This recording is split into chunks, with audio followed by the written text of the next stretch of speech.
Here he is right now, live in Foxborough at the podium. They have a ton of skill players. They run the ball, they throw it deep, play action. They have a lot of misdirection plays. It's a great West Coast offense.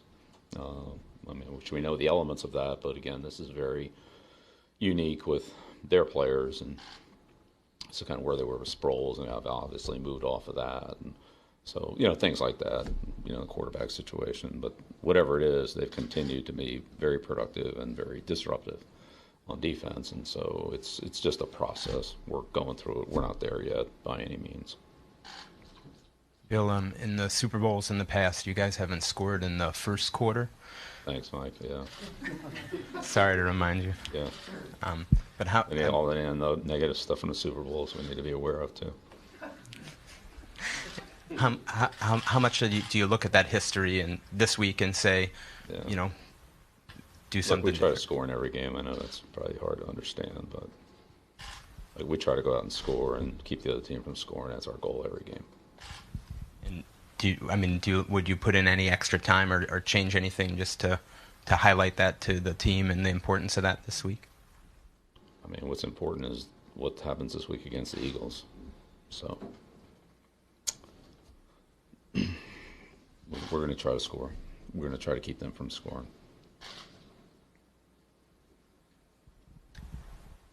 Bill, what have you seen from two of your former players in Chris Long and LeGarrette Blount this season? Yeah, they've done a good job for them. Both guys have been productive, having good years. Along with a lot of other guys on the team. Solid. What about LeGarrette in relation to other running backs in that group that they have? Well, all those guys are productive. They use them.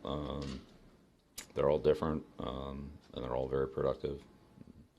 They use them in different ways. Coach Peterson does a great job with the running backs, the tight ends, the receivers, just the overall offensive scheme of utilizing the skills and the players that he puts in there, but at the same time not making it.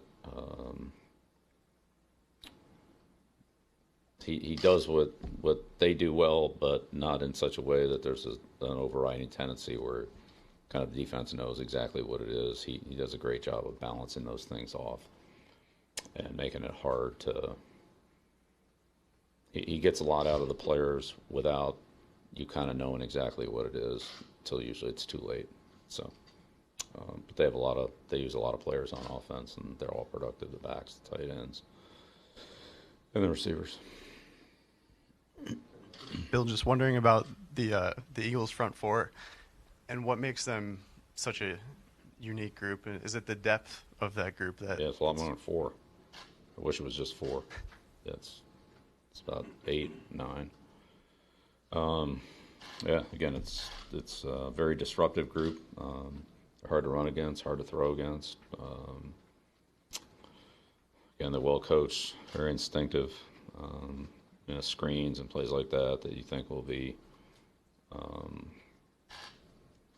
Will take the edge off the pass rush.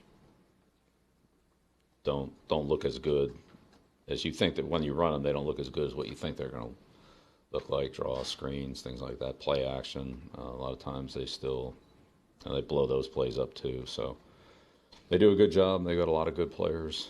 They have good inside rushers. They have good outside rushers. Cox is as good as anybody in the league at his position. He's a very disruptive player. Great, hard to block, run, pass, no matter what it is. Good edge rush, and they come hard every play. These guys really play hard. There's no plays off, so you're gonna have to block them on every play. You can't get away from them. There's nowhere to go. So you're gonna have to deal with that front down after down, and they wear you down. It's a great group, and that's a huge strength for their defense.